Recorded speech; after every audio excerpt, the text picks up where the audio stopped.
Payroll day fell on a Friday. I watched my colleagues checking their phones, smiling at their screens, celebrating the direct deposits hitting their accounts. I refreshed my banking app and stared at the number. My base salary was there, but my quarterly bonus, the $47,000 I had earned from closing the Westridge account, was missing. I walked straight to HR. Kara pulled up my file, her expression shifting from casual to concerned. Your bonus is on hold pending review. You'll need to talk to your manager. Review. What kind of review? Pending departmental review. That's all the information I have. As I walked back, I passed the glass-walled conference room where my boss, Trevor Hayes, sat in a meeting with senior leadership. When his eyes met mine through the glass, he looked away immediately. Not a nod. Not an acknowledgement. Just a deliberate turn of his head. That's when I knew something was very wrong. I waited until Monday to confront Trevor. I found him in his office reviewing spreadsheets. I knocked. Trevor, my bonus didn't come through. Char said it's on hold. What's going on? He leaned back, fingers steepled. The company missed some key targets this quarter. We had to adjust bonus allocations. But I exceeded every target. The Westridge deal brought in 3 times what was projected. Individual performance sometimes takes a backseat to overall financial health. Then why did everyone else get their bonuses? Not everyone. Several people are in the same situation.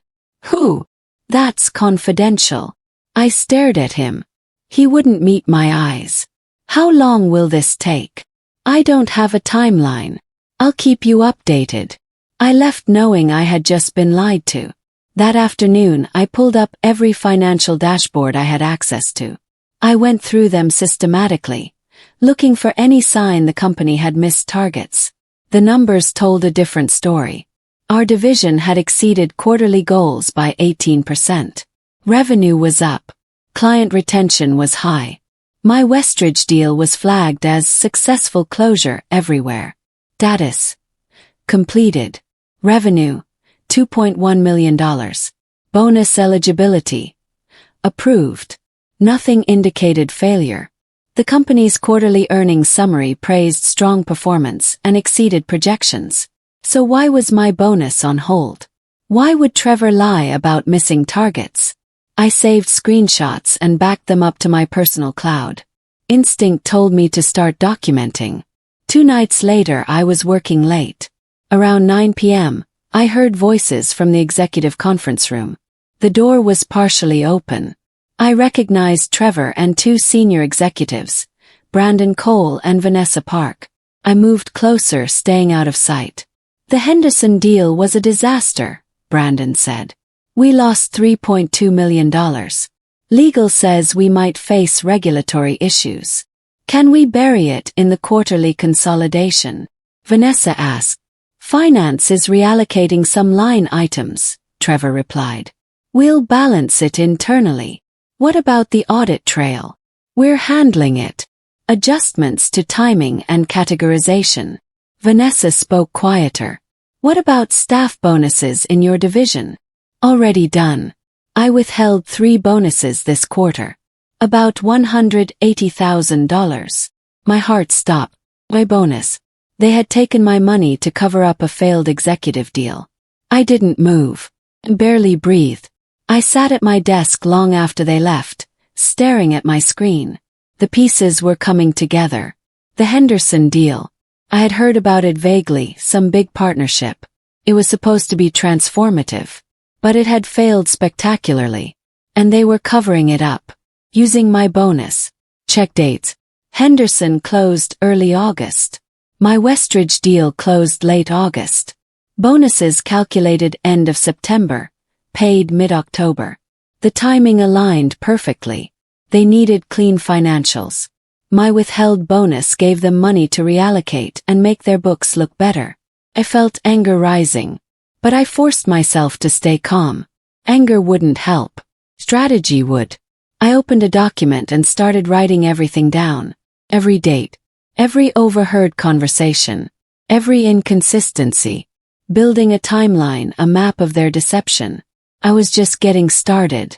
Over the next week I stopped asking about my bonus. Stopped mentioning it. When colleagues asked, I changed the subject. Trevor noticed. I saw relief in his posture. His confidence returned. In a meeting Thursday he brought it up.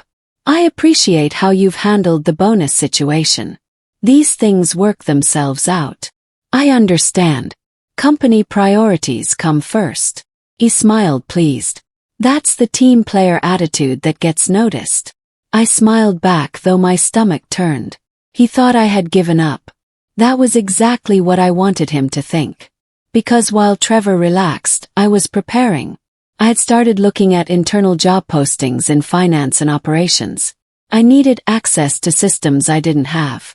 I needed to see the full picture. And I had just found the perfect opportunity. The finance operations team was hiring for process improvement and reporting optimization. The role required business and technical systems knowledge. Exactly my background before sales. I applied Friday evening. By Monday, I had an interview with Sophia Turner. Your background is interesting, she said. Finance operations before, then account management. I wanted customer-facing work, but I've missed the analytical side. This role combines both. The position has broad access to financial systems, reporting tools, fund tracking, budget databases. You'd help optimize how we consolidate data. Perfect. Exactly what I needed. That sounds ideal. I've always enjoyed making complex data transparent. She smiled. When can you start? 2 weeks later I transferred. Trevor sent a brief congratulatory email, probably relieved to have me gone.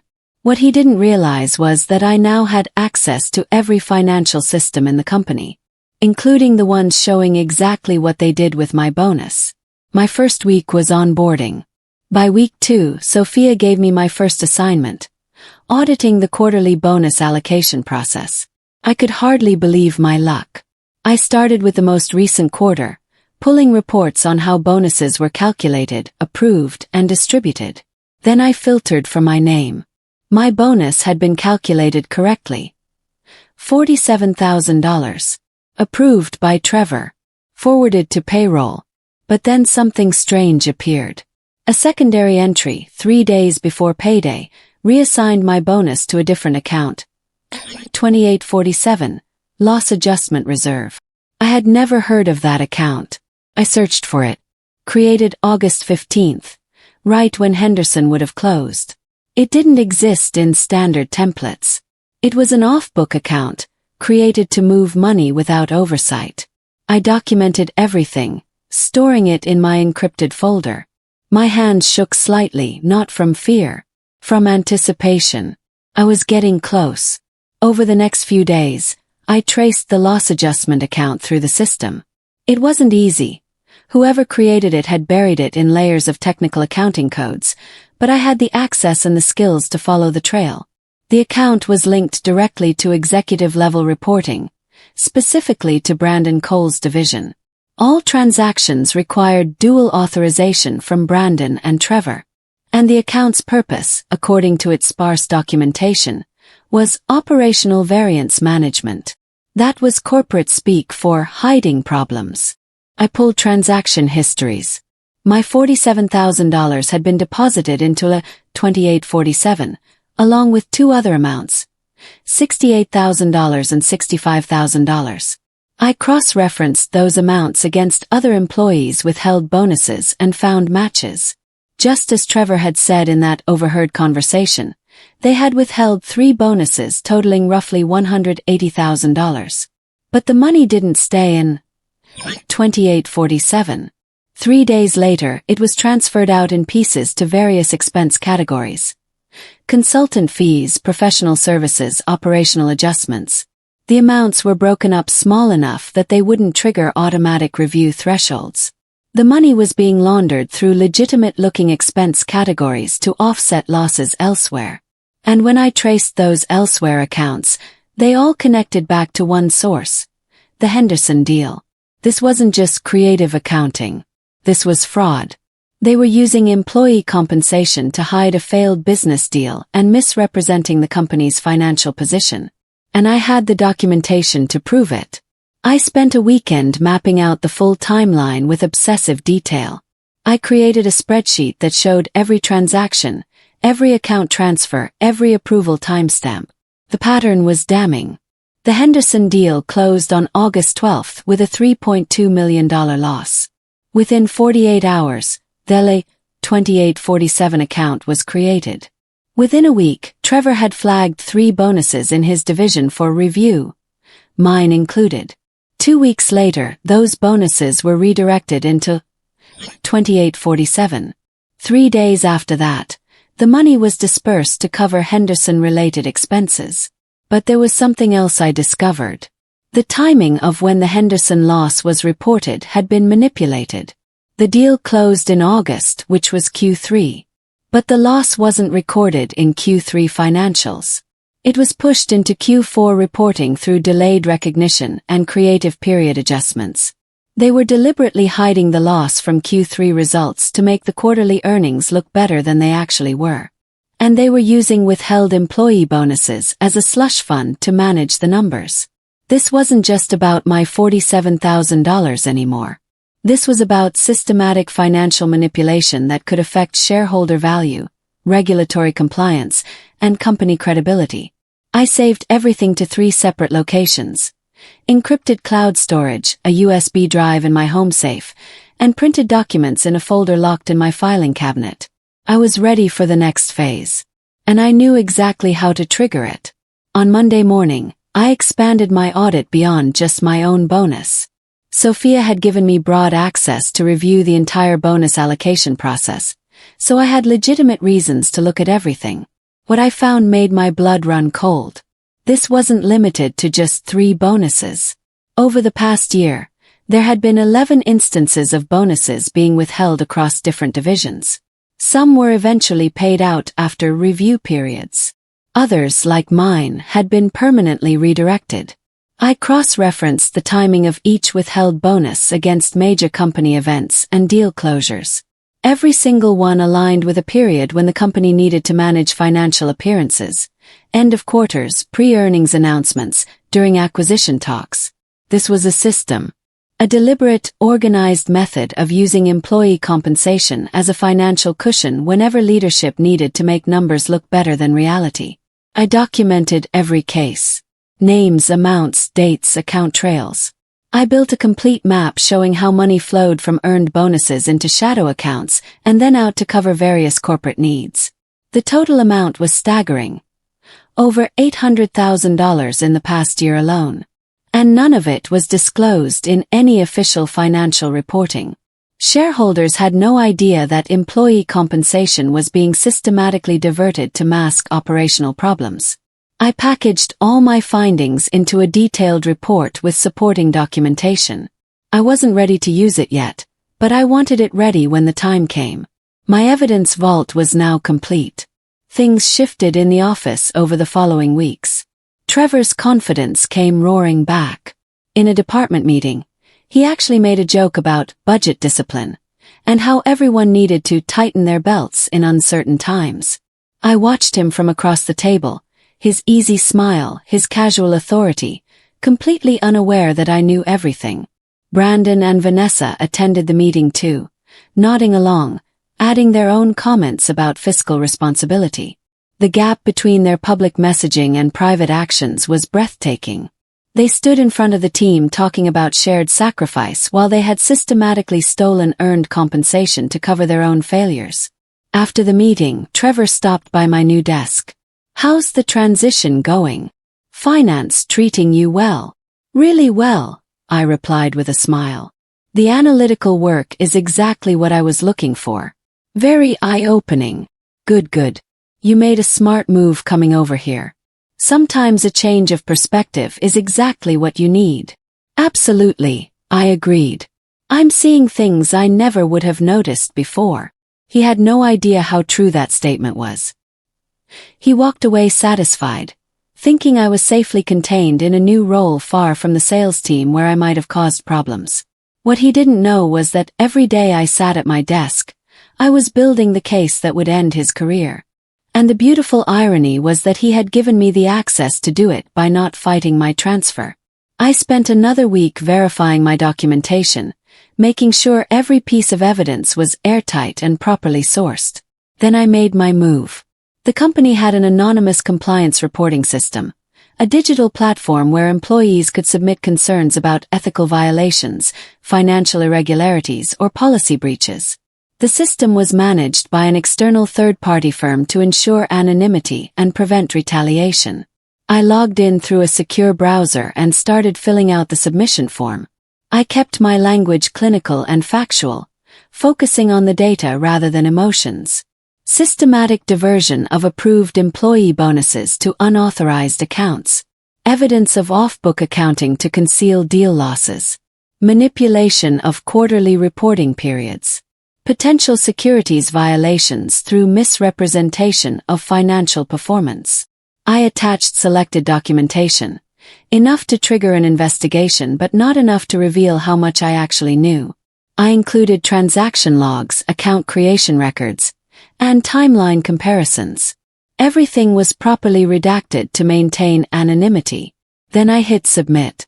Within the compliance system, my report was automatically flagged as high priority based on keywords like securities violations and financial misrepresentation. It triggered an automatic workflow that sent alerts to the company's audit committee, the CFO, and the external compliance firm. I logged out and cleared my browser history. Then I went back to my regular work as if nothing had happened. But something had definitely happened. The mechanism was in motion. And there was no stopping it now. The first sign that my submission had landed came 3 days later. The CFO's office sent out a notice that the finance department would undergo a routine compliance review. Routine was corporate code for "we found something." I watched the reaction carefully. Most employees barely noticed the email. But Trevor, Brandon, and Vanessa were suddenly in constant closed-door meetings. Their body language changed. Tense shoulders, hushed conversations, frequent glances toward the executive floor. On Friday afternoon, I was in the break room when I overheard 2 finance managers talking. "Did you hear about the audit?" one asked. "Yeah, apparently compliance flagged some irregularities in bonus accounting. They're pulling all the records. Do you think it's serious? Serious enough that legal is involved? I heard they brought in external auditors." I walked past them casually, coffee cup in hand, face carefully neutral. Inside, my heart was racing. The system was working exactly as I had hoped. The compliance team had found my evidence and was now pulling on that thread. Everything I had documented was about to be discovered through official channels. Trevor walked past me in the hallway that afternoon. His face was pale. His usual confidence replaced by barely concealed anxiety. He tried to smile at me, but it came out as more of a grimace. "Big week ahead," he said, his voice lacking its normal authority. "Always is," I replied pleasantly. He had no idea that I was the reason for his panic.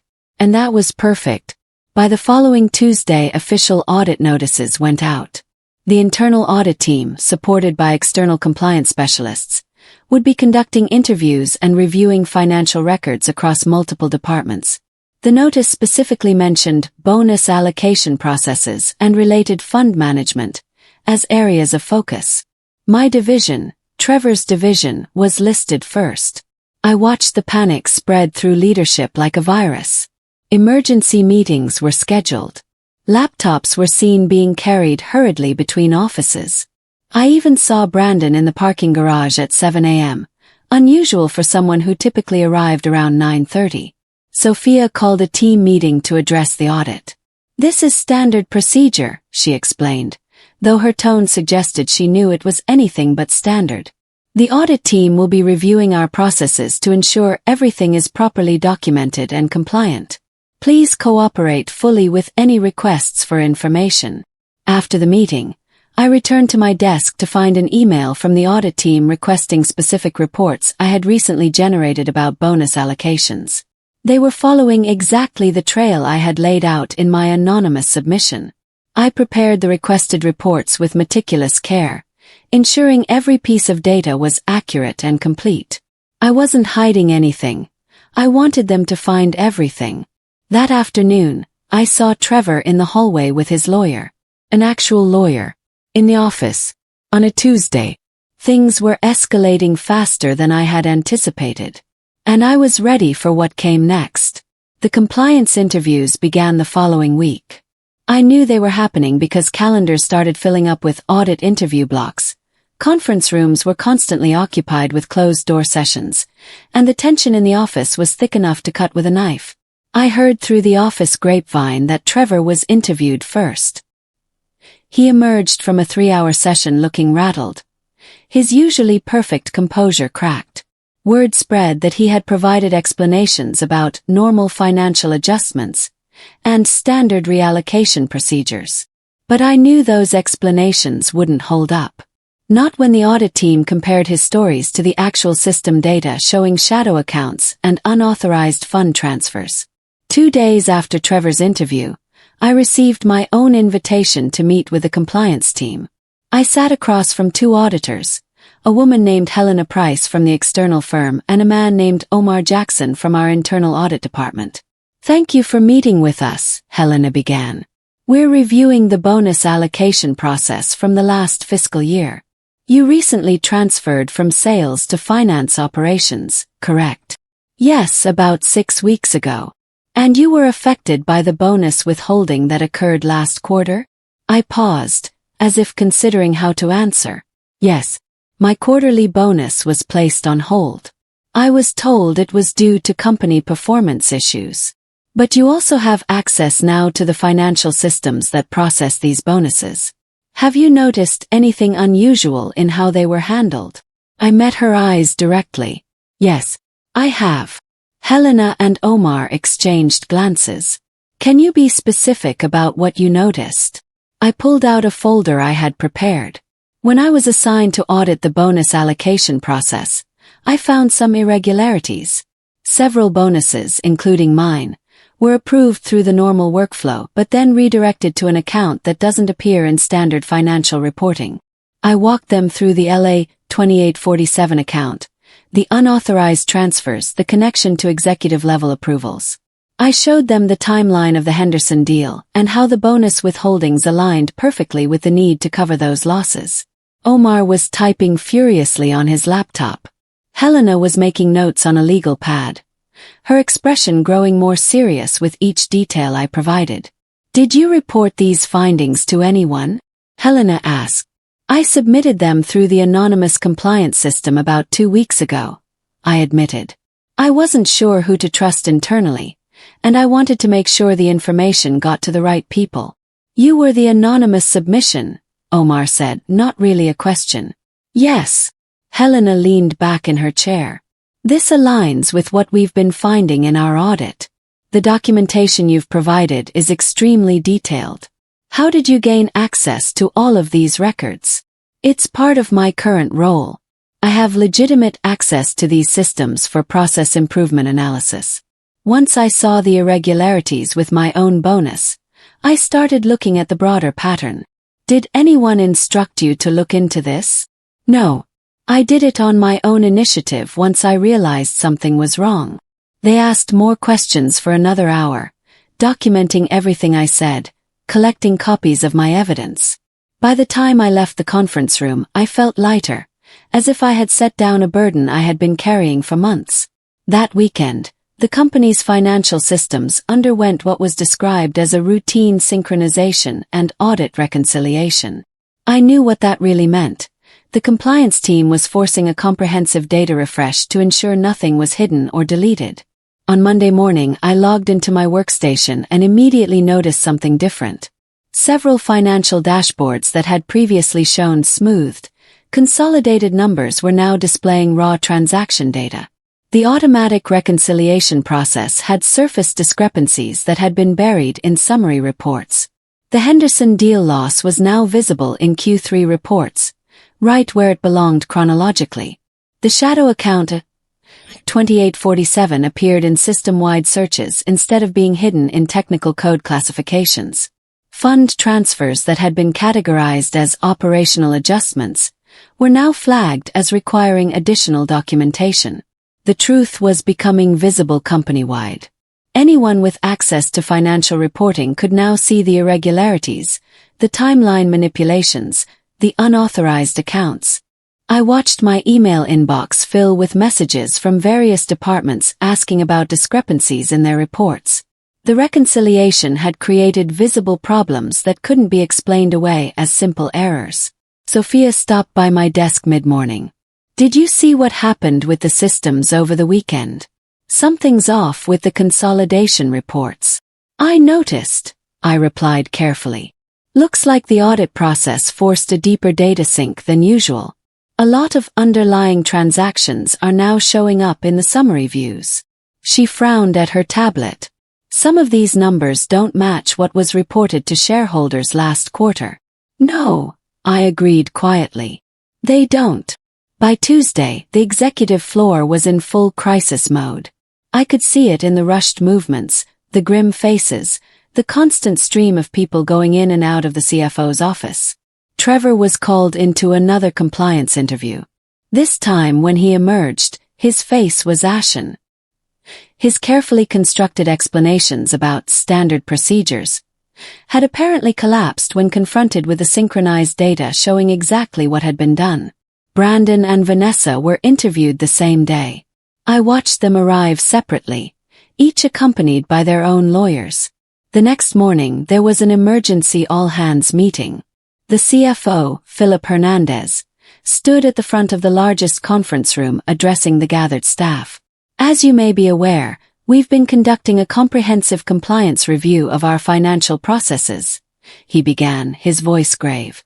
"During this review, we discovered irregularities in how certain transactions were recorded and reported. I want to assure everyone that we are taking this matter seriously and working with external auditors to ensure complete transparency." He didn't name names.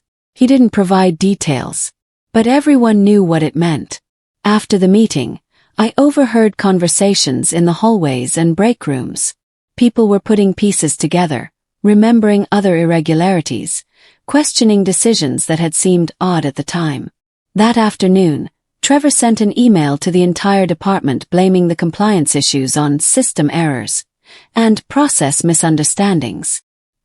His message had a desperate quality to it, as if he was trying to control a narrative that had already escaped his grasp. But the compliance team had rejected his explanation. I knew because Helena had emailed me asking for additional clarification on several technical points in my documentation. She wouldn't be asking if Trevor's story had held up. The formal compliance interview with Trevor happened behind closed doors in the executive conference room. I wasn't present, but I learned about it later from people who were. The auditors had prepared a comprehensive presentation showing the full transaction path.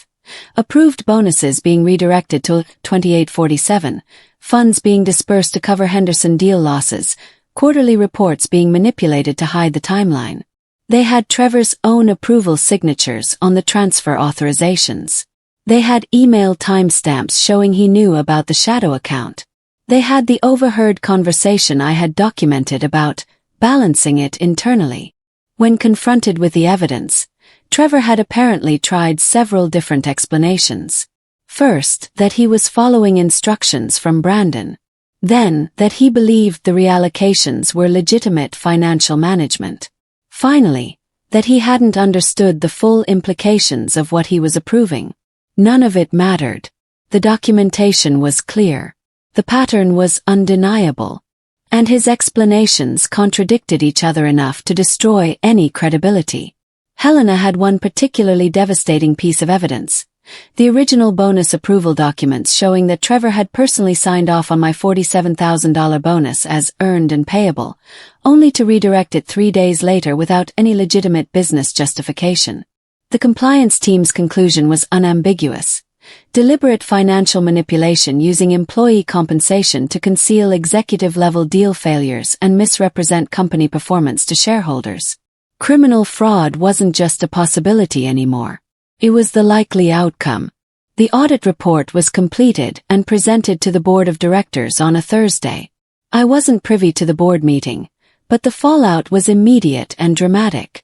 By Friday morning, an official company announcement went out. Following a comprehensive compliance review, irregularities were discovered in financial reporting and bonus administration practices. Affected employees will receive full restitution of withheld compensation. The company is cooperating fully with regulatory authorities. My email inbox pinged with a message from HR.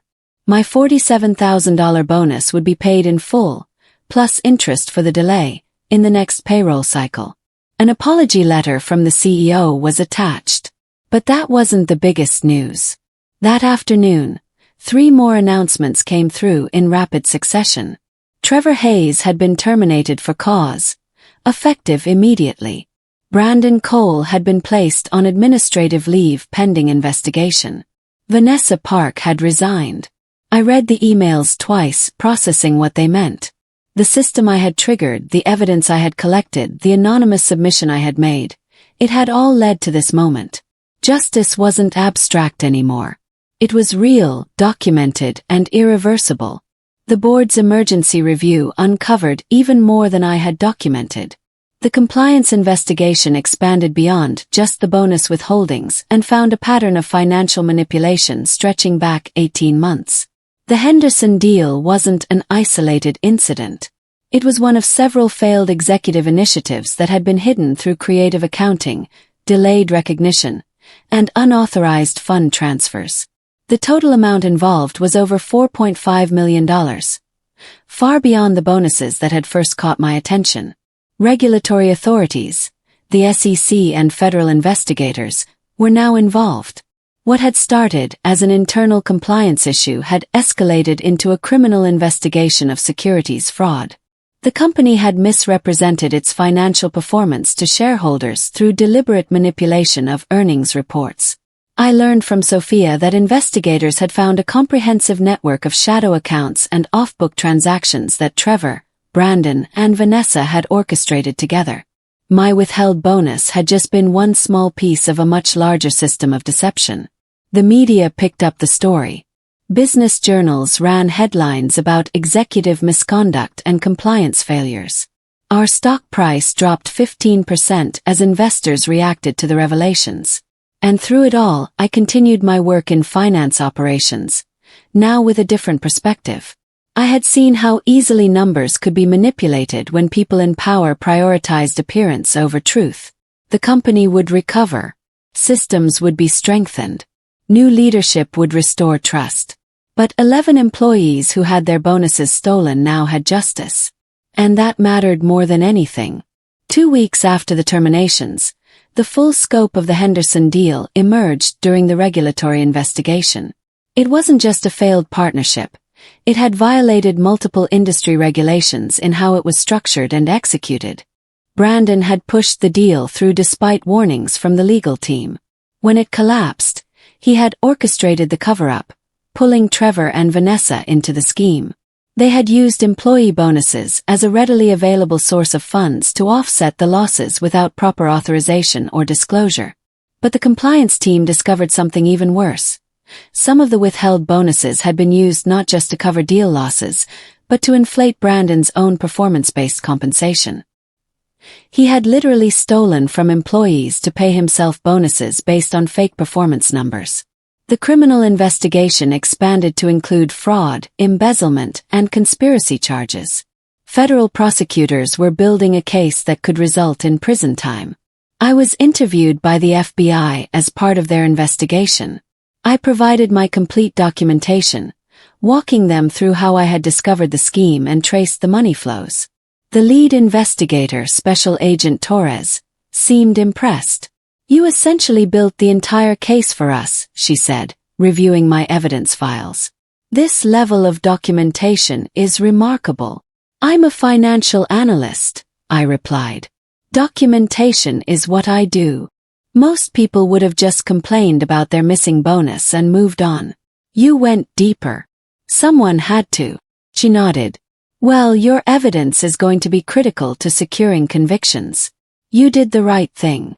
The investigation revealed that Trevor's cover-up system was sophisticated and organized. He had created multiple shadow accounts over the previous year, each with carefully disguised purposes. He had established approval workflows that bypassed normal oversight.